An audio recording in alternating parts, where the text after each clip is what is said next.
Hi, everybody. How you doing? What an amazing crowd. I'm thrilled to see you here. My name is Rob Casper. I'm the head of poetry and literature at the Library of Congress. And I'm here today to introduce the new class of Poet Laureate Fellows. Let's all give them a hand.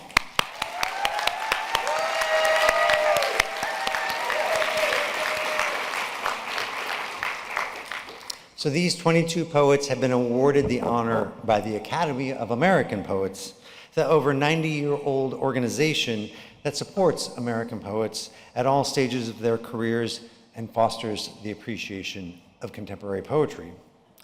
To learn more about the Academy and the Fellows, you should visit poets.org. Those of you who ran into the Fellows at their Roadmap to Reading table also hopefully got the QR code, and you can check them out through the QR code as well. I'd like to make a special thanks to Mary Sutton and Nadra Mabrouk at the Academy of American Poets for all their hard work. Thank you. Mary, stand up, please. There we go.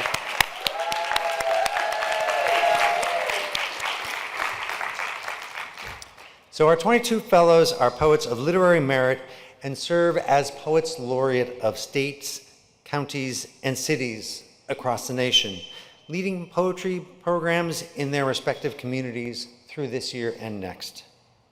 For this reading, we will feature the fellows in alphabetical order. Each will state their name and title, and then read a poem of theirs featured on poets.org, which you can check out on the website. Now, please join me in welcoming the 2025 Academy of American Poets Laureate Fellows.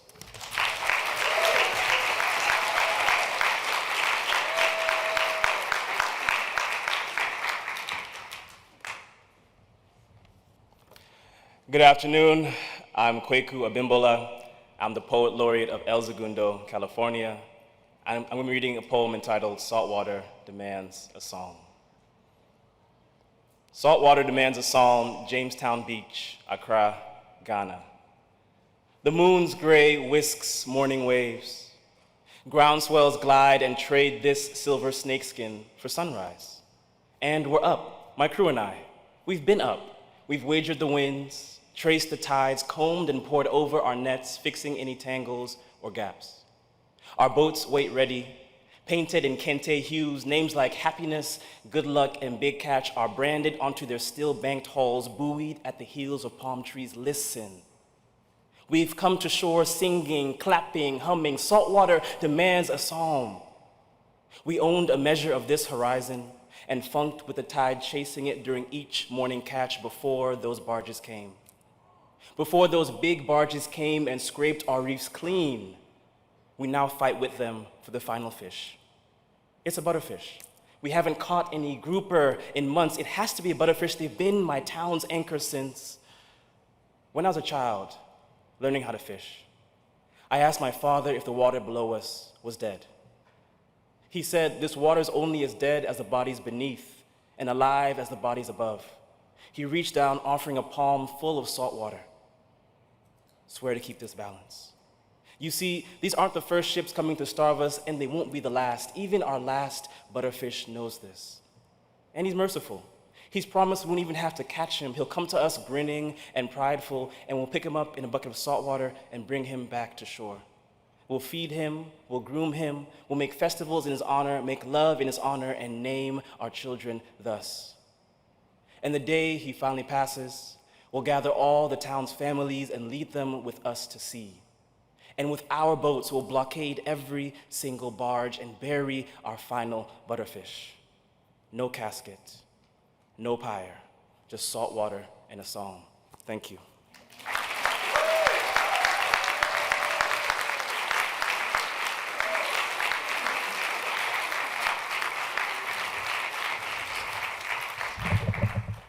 Good afternoon.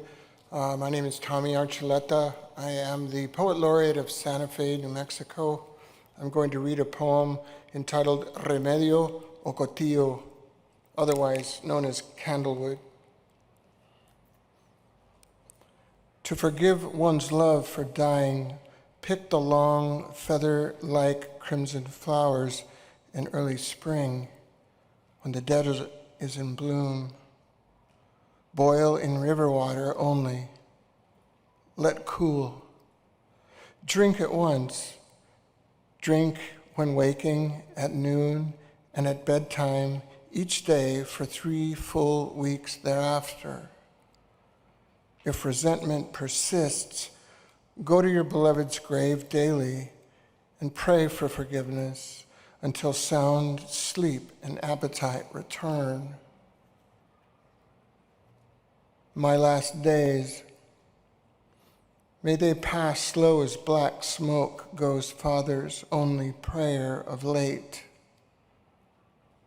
No, I'm certain that he stole it from Adam, I'm sure, who first uttered it just outside the garden, the first night he spent alone. Thank you.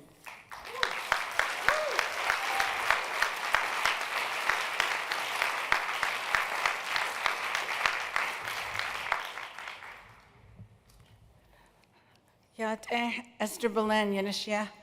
I am the Poet Laureate of Durango, Colorado. My poem is titled Personal Poem. When I walk around downtown Durango, I sometimes find myself searching for the location of shops and restaurants that are no longer there. With quiet intention, I will walk past familiar places. Carver's Restaurant, Brown's Shoe, Maria's Bookshop. When in deep thought, I walk into the Animus Chocolate Company. And like the numerous times before, the rows of truffles within the case deeply absorb me.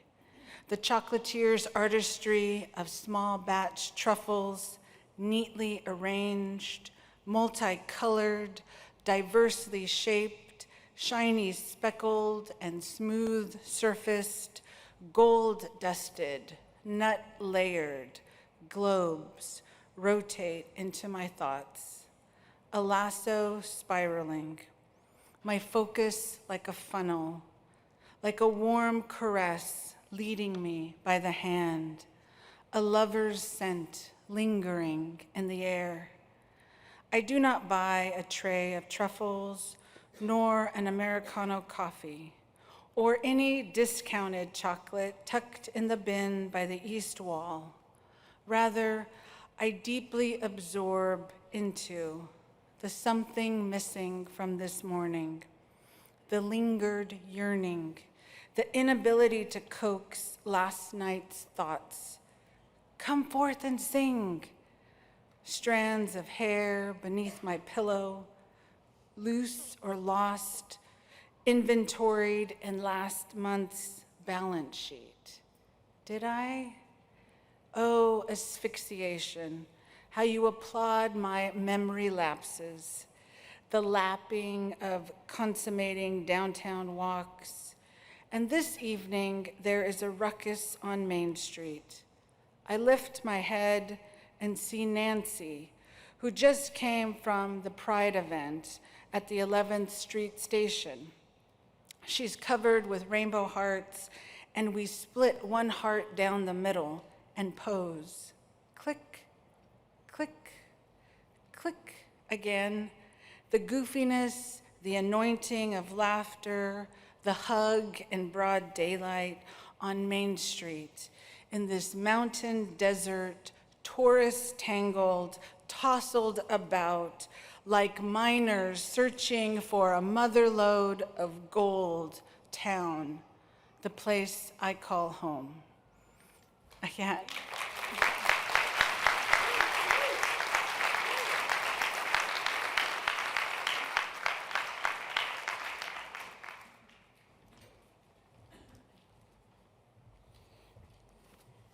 Hello, my name is Colin Channer. I am the Poet Laureate of the state of Rhode Island. How long could I have been waitless for the driver of the Target truck? After the smooth uppull The car dove fish efficient in the tractor trailer's wake. By then, the thick wheel cuts had tapered down the long curved grade, then vanished, leaving undulations in the drifts.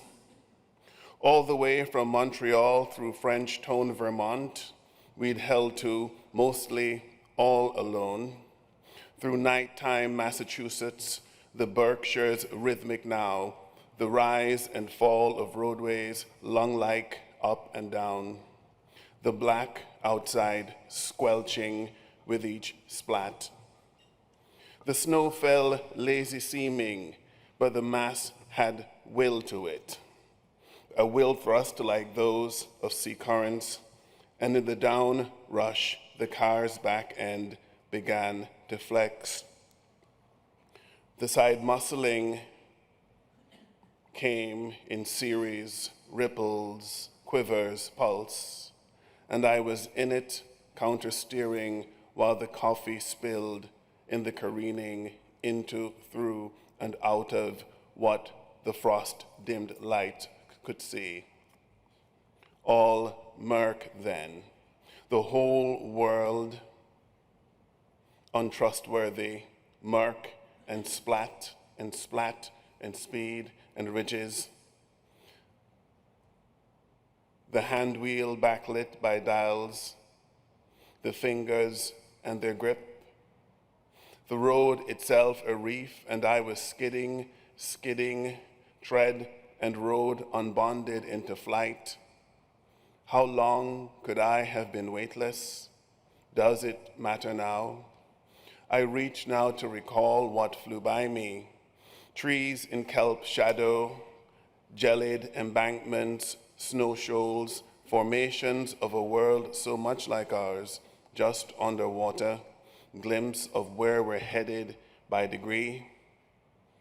4 wheels on the snow again, clutching, shifting, easing down. Compression bracing on momentum's rush, I saw it. Deep snow swashed in fan pattern to the breadth of the road. The white rig turned over, red stamp on the side of it like a strike of a harpoon. What fluke of luck had saved me? Which flake had launched me to air, to water?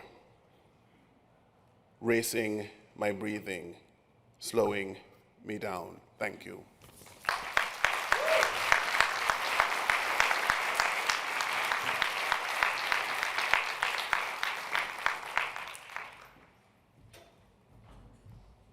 My name is Jen Chang, Poet Laureate of West Hollywood, California. Prayer of Light. Plants have only 2 choices, to grow or to decay. As long as they grow more leaves than what decays, they are still here, growing up to the light, reaching up to the sun. Without any deterrent, they thrive. We are here like plants, and with every breath, we are meant to grow and thrive. As long as there is light, we will let it shine. We were always meant to thrive. Birds have a song. They sing and huddle in the windows, branches, any doorway, or echoing archway between stars and dawn, seeking just a breeze to take flight to their future. As they fly, we breathe. I breathe, therefore I am. As long as there is light, we will let it shine. We were always meant to thrive. Bread rises with a little warmth. Some of us even have a mother's starter dough to yield endless loaves. Some of us prefer rice. A little steam fattens the dry seeds to many meals. If we have bread, if we have rice, we were meant to survive with bellies that can be full. No, the sun feeds us. We grow more than enough to feed all the children. As long as there is light, we will let it shine. We were always meant to thrive. Love is ever present when we share food. Love is ever present when we see a stranger pet someone's dog. Love is ever present when we sit together and listen to each other's stories. Love is ever present if we simply care. Little moments promise that love will not vanish. When love is ever present, we do not need to be afraid, because love, like light, welcomes us. Love lets us speak and be seen. We do not need to be silent. As long as there is light, we will let it shine. We were always meant to thrive. As long as there is light, we will let it shine. We were always meant to thrive. Join us. As long as there is light, we will let it shine. We were always meant to thrive. Thank you.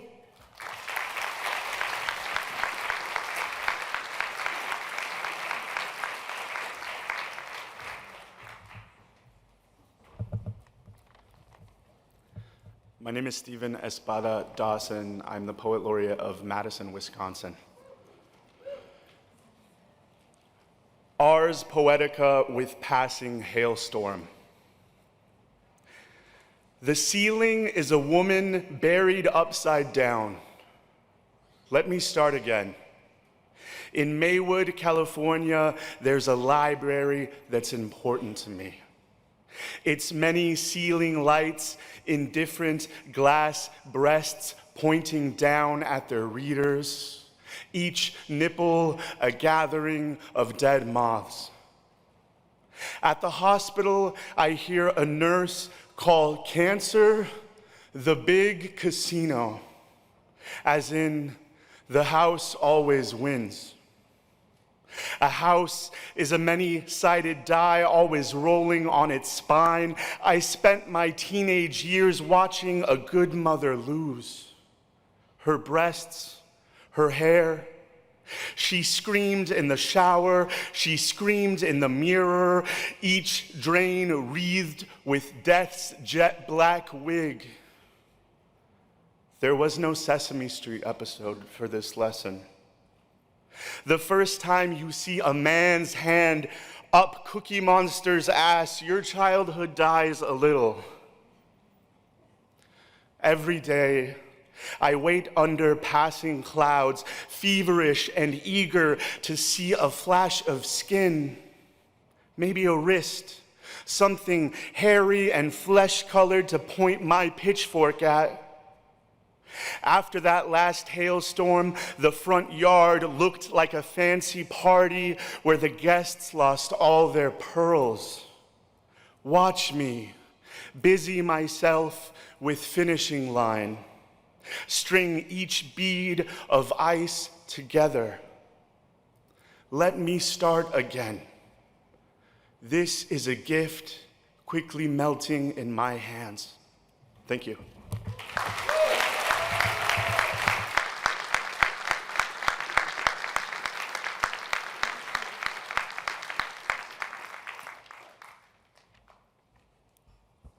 Hi, everyone. I'm Mag Gabbert, and I'm the Poet Laureate of Dallas, Texas. The poem I'm going to read is titled Non Finito, a poem composed entirely of lines cut from drafts of my other poems. Michelangelo took care in choosing the stone, knowing it must already hold the curve of the jaw, eyes smooth as globes, an arm lightly extended. I invented this dessert called the sweet nothing, a bowl of ice topped with sugar. According to legend, albatrosses often sleep in the sky, which explains why their flight appears so motionless. It is possible to predict the way an eye will sweep across an image. I've forgotten how to write more than... Evan Boland wrote, "How can I know a form unless I see it? How can I see it now?" Years ago, I pulled up to a truck stop between the highway and a strip mall. Looking for a bathroom, I opened a door that instead led to deep echoes, dark, starry, crystalline walls. Until you've had enough, there's no such thing as enough.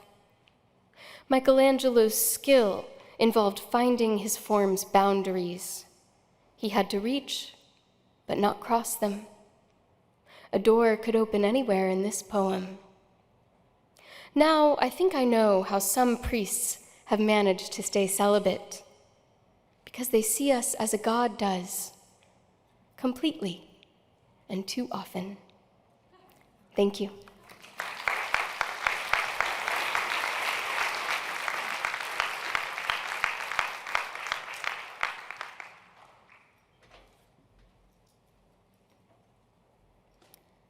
Hello, I'm Nancy Miller Gomez, and I am the Poet Laureate of Santa Cruz County, California.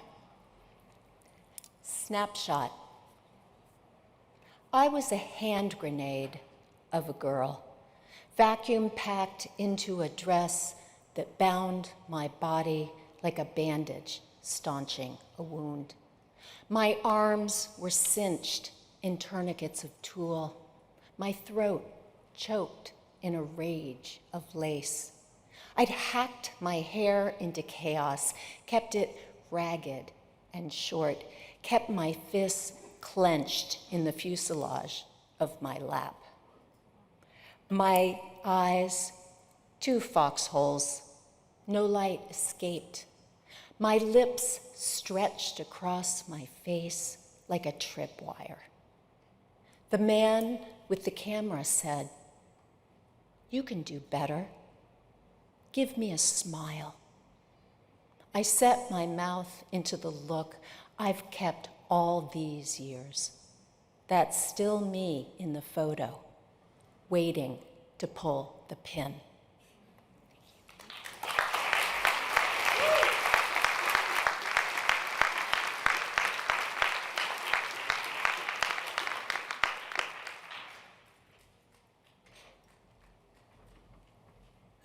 Hello, I am Salem Green, the first Poet Laureate of the great city of Birmingham, Alabama. Hey y'all, the poem I'm going to read for you today is entitled The Archivist for Peter Datcher from the Other Revival. It's about my ancestors. I've done a few things. My ancestors have done much more. Peter Datcher, living Black descendant of Wallace House Plantation. It ain't the fancy degree or the showboat of professors, what some call scholars, to digitize and professionalize what Peter already knows how to do. Keep the pictures taped on the walls and gather folks for stories. The 10 types he gave to the library, he forgave himself. He gave them away for free, even though other people are so upset.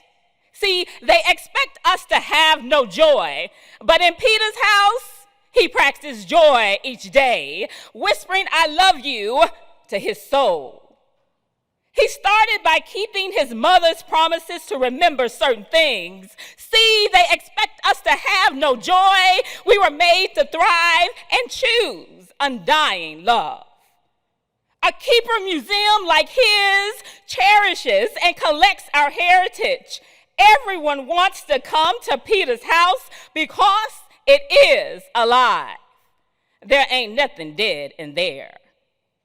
The fading nature of the pictures, which I think allows visitors to get closer in, to come closer in. The keeper of history that does not look like the people in the pages of the books, while 3 miles off, the Wallace House is swept clean. When the drums began to beat, when the air falls silent, when the South clenches, dip your finger into the overflow of your deep. Wipe the dust from the bottom of your feet, and like Peter, breathe. Crawl inside the rib cage of the Africa of your ancestors and breathe. Thank you.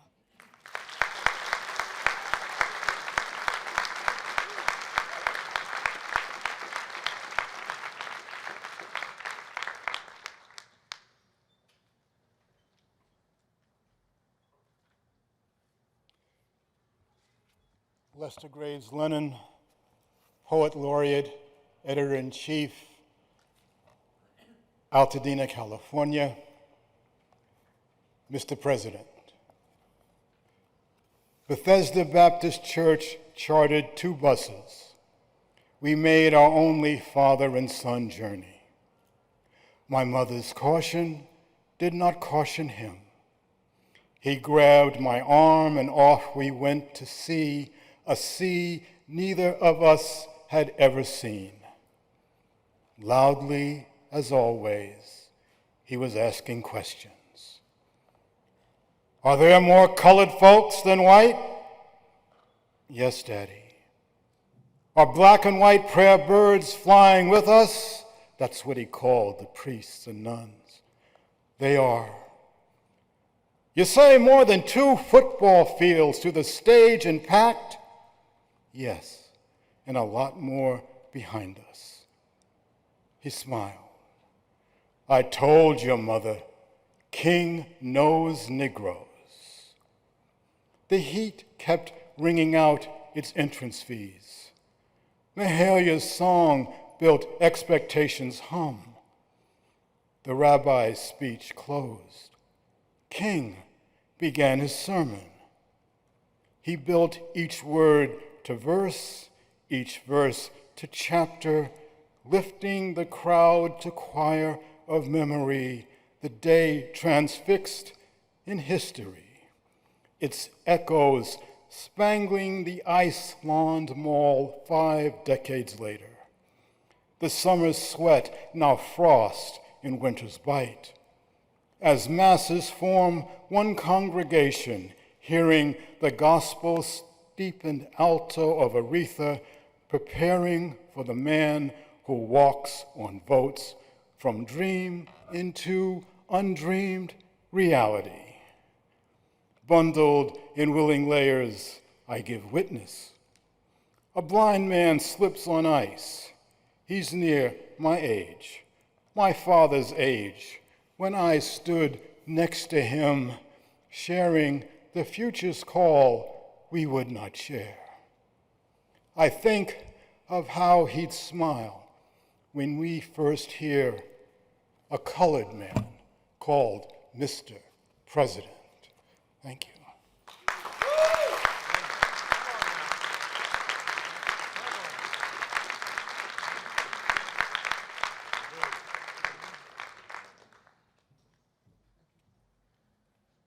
Hi.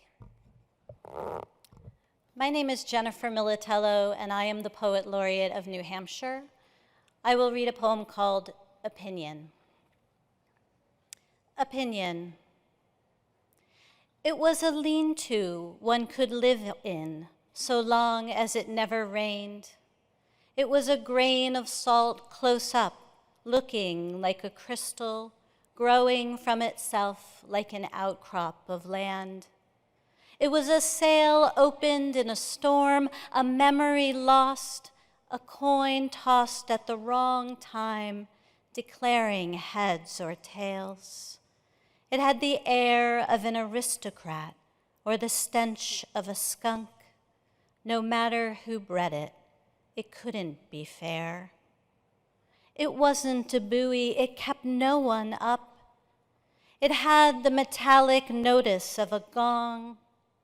It was a thoroughbred raced too soon, or a setting moon, or a button lost or undone. It only had one track, and when it sped up, it was sure to derail. It had a smile for a satellite or a smirk for a sun.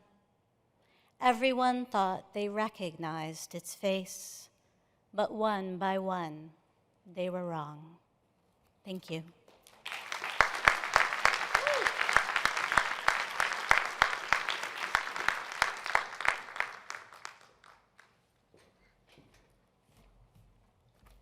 Hello, my name is Jessica Care-Moore, and I'm the Poet Laureate of Detroit. Hey! This poem is entitled Wild Beauty for Virgil Abloh. Such a wild beauty extracted from black ashes, a series of calculated crashes. I simply call them romances. I photograph you in my bed in the morning. I miss you and you never leave. Your scent remains unbelievably. I pray to all the gods and my lies still don't believe in me. You dance inside the snow, slush beneath your boots. We talk philosophy in hardcover books.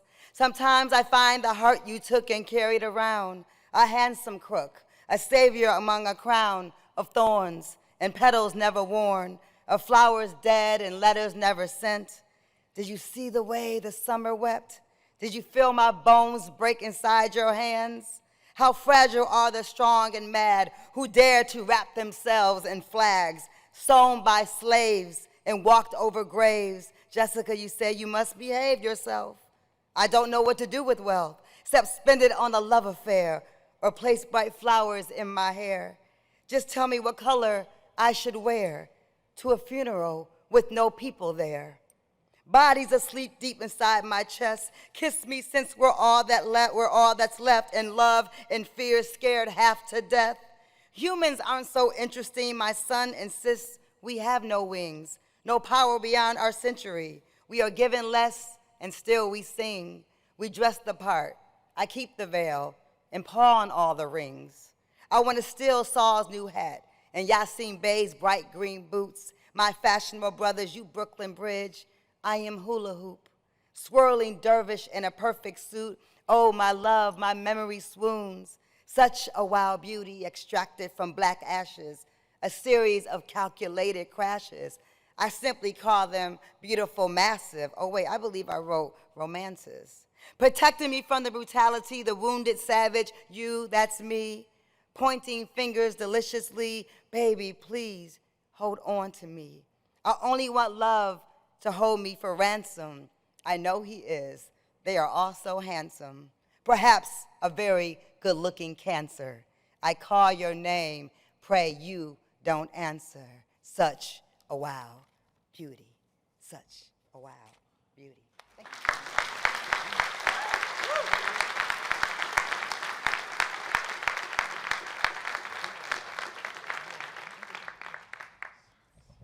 Hi, my name is Caridad Moro Grandlier, and I'm the Poet Laureate of Miami-Dade County.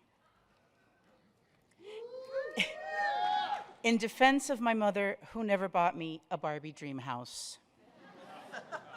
I was too young to understand just how young my mother was when she worked the night shift at TRW, building spacecrafts with her hands. Too young to know how it felt to hand over the whole of her check to my father, who gave her an allowance, $10 after 40 hours. $10 he'd drop into her palm every payday. I understood Barbie called the shots. That dream house was hers. Ken, an accessory, sans the authority to tell her what to do. I wrote 31 letters to Santa that year, but he wasn't in charge. My father was.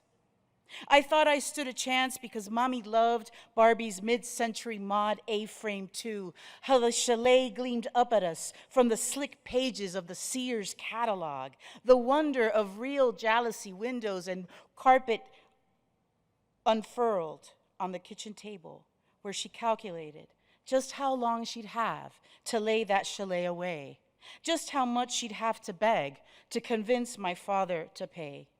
I watched her turn the page, no dog ear to save her place.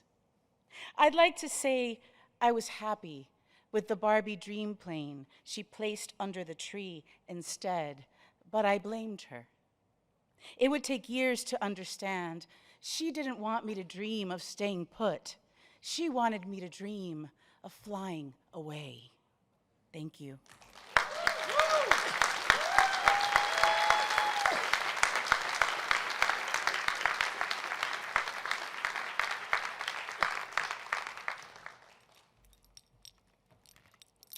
Hello, I'm Poetic X, Poet Laureate of Caddo Parish, Shreveport, Louisiana. Every morning when the bell rings, I know the day has a calling on me. It says to me, "Look up, little child, aren't you happy I dialed?" I replied, just as happy can be.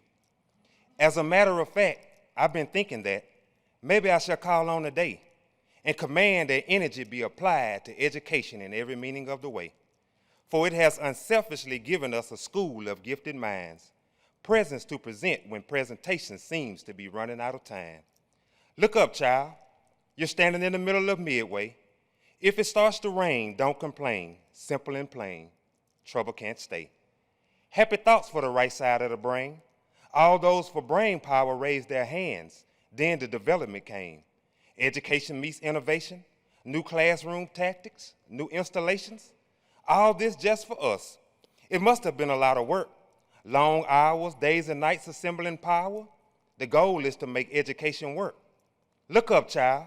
Don't you ever forget. Never judge a book by its cover. Study the sentences, quotations and parentheses. Stay focused on the subject. Study it. Test time will come. Victory will beat his drum. And when that mighty mountain comes, you won't be afraid. Then you can run home and show off the good grades you've made.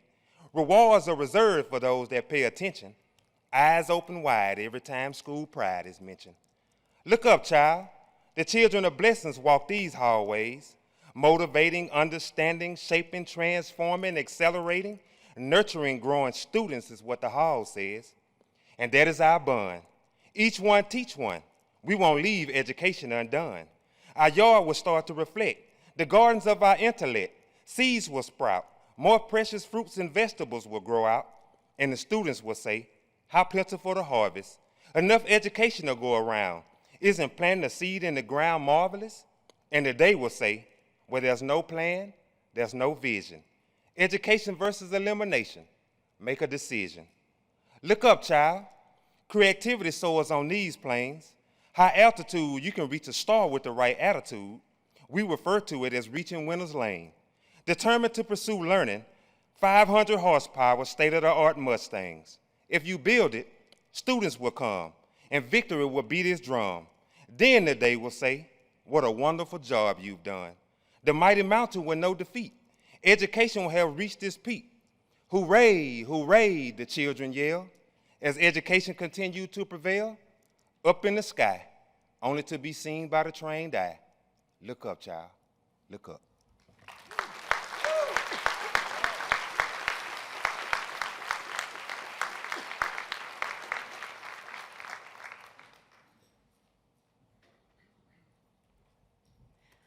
Hello, I'm Jennifer Polson Peterson, and I'm the Poet Laureate of Hattiesburg, Mississippi.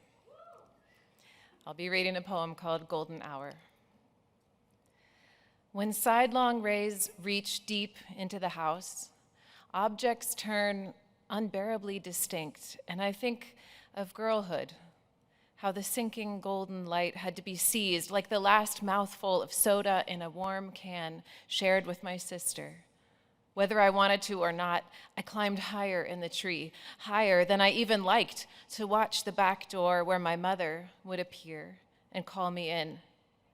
For years now, a supper made by someone else is all I want. But this late sun keeps pressing in. The linen chair beside the window looks more salmon-hued and woven now than at noon. And the knot chair stretches long beside it. Shadows sharpen and themselves become objects filling the room. A child wakes down the hall. Light gathers on the faces of ranunculus in a mantel vase, browning and collapsing in their centers. I think I have been sad every afternoon of my life. Outside, a child runs in the grass, and soon I will appear and call her in. Thank you.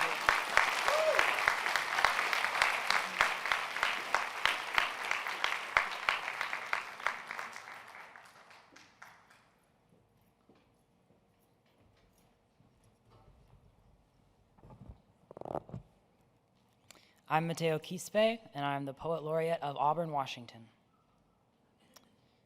2 frames, after photograph number 5 by Joe Cosme. In the orange room of reckoning, I am stain-shaped like the wide window, my frame sea-bound or splinters or worse.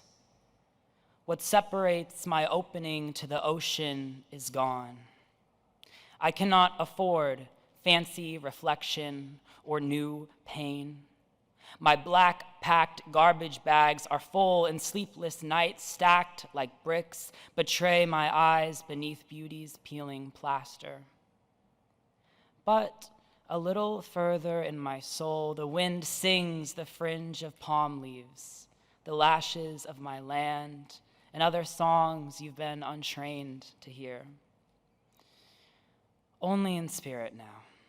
I'm stranded where I belong, while you make a vacation of my exile.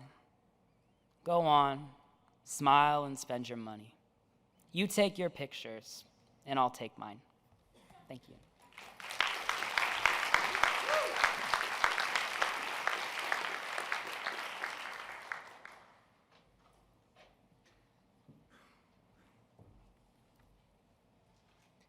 My name is Jewel Rogers.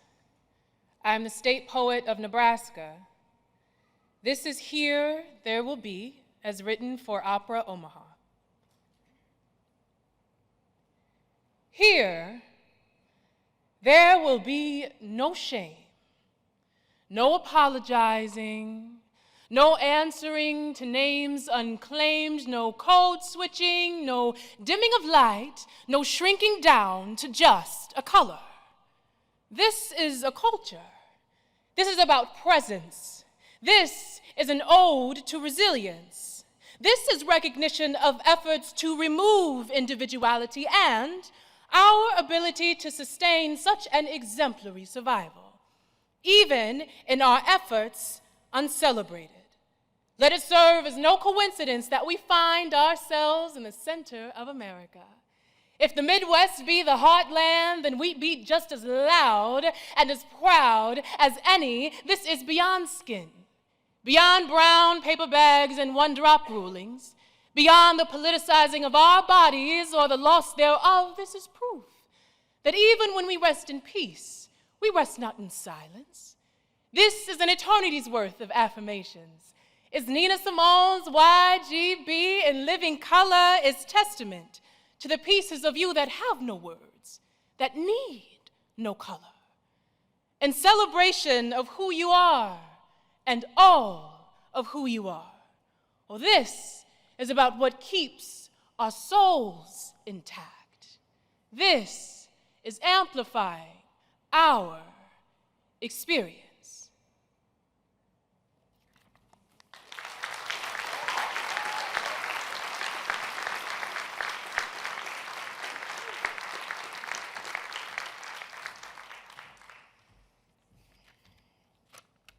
My name is Seba Sarwar.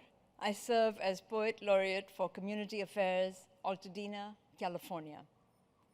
My poem is titled Octavia E. Butler, Electric Energy Crossing Time. In science class, she gazes out the window onto Lincoln Street, where she steps off the bus each morning, navigating the labyrinth of past, present, future. Ceasefire violation by ceasefire violation, most of the peace talks broke down. It is easier to make war than peace. Octavia E. Butler, a kindred spirit, soars like a black electric pole, one head above giggly high school girls along Muir High School's stone staircase. I walk the hallways of her old school and visit the diaries and writings in the colonial garden that sweeps the red-line streets of Pasadena, the city she called home. In her books, she tells us stupid wars will kill people, maim and impoverish still more, spread disease and hunger, and set the stage for the next war. A visionary, perhaps she knew her stories would be textbooks. Perhaps she knew her face would be painted in her high school library mural, where her eyes, like a telescope, would gaze upon students in 2024. the year she predicted the truth. Genocide for water and land, and resistance for survival. Thank you.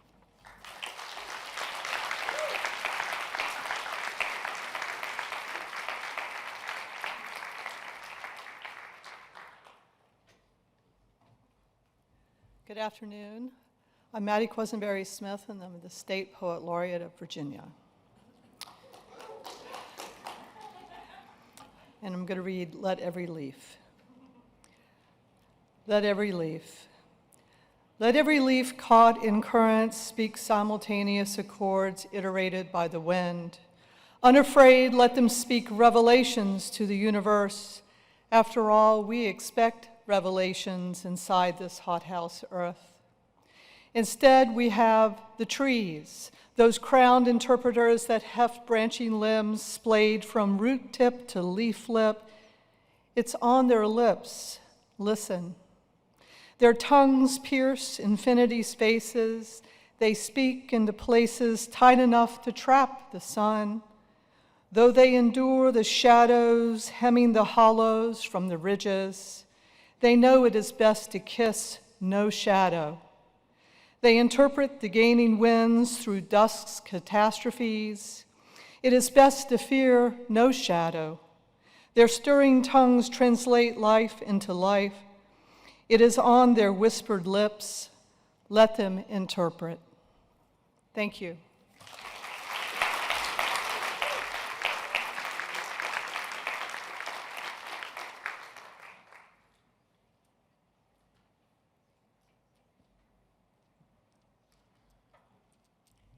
Hello, everybody. I'm Relaine Stokes, and I'm the Poet Laureate of Lansing, Michigan, and the Tri-County area. This is a blessing. Imagine we are standing under a cathedral sky, fashioning a blessing for one another, a blessing of clouds pierced by shafts of light.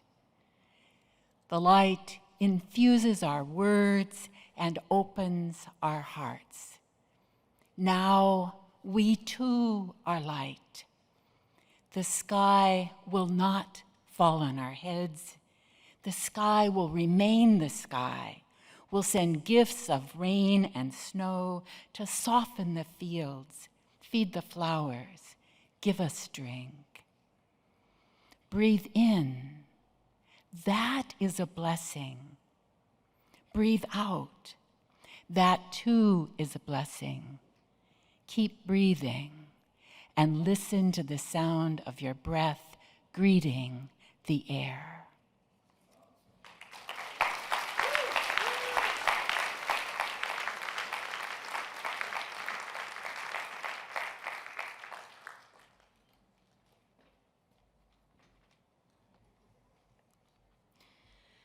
Hi, I'm Bianca Stone. I'm the State Poet Laureate of Vermont.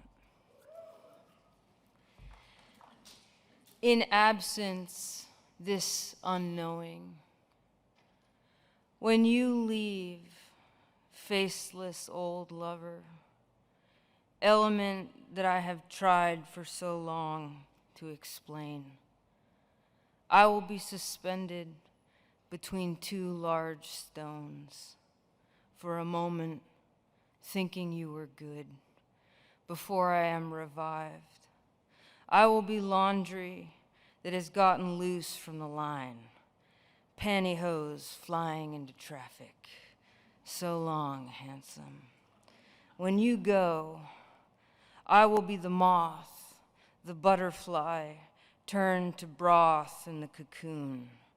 Reassembled, I will climb out, and you will be subsumed into a majesty of vapor, gone as an orchid. I plan it, little switchblade.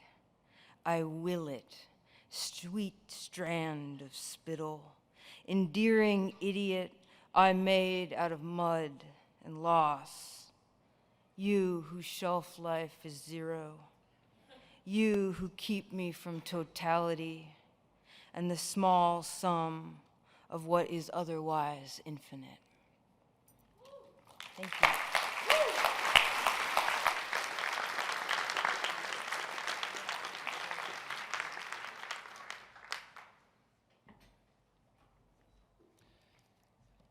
My name is Rafi Joe Wartanian. I'm the first poet laureate from Glendale, California. This poem is called How to Orchestrate a Genocide. Tweak laws, stratify identity, threaten activists, silence dissent, round up the poets, punish opposition, blame the victims, appropriate their oppression, sing of your righteousness. Say it with the right accent so that it sounds acceptable. Do it in a suit and tie so that it looks professional.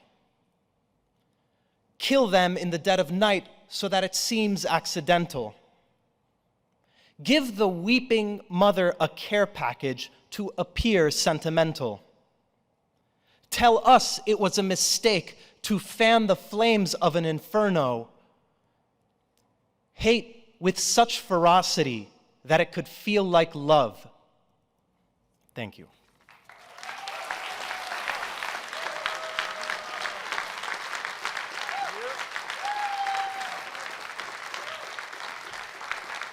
Please, fellows, would you all stand, please?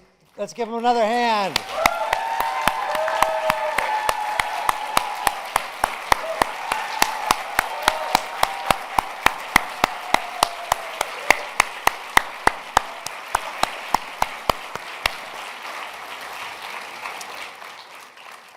You can read every poem read today, performed today on poets.org. You can also find out about the projects that all 22 of today's Academy of American Poets Laureate Fellows are undertaking in communities across the country. Hope you do so. Hope you check them out in your community and hope to see you soon. Thank you.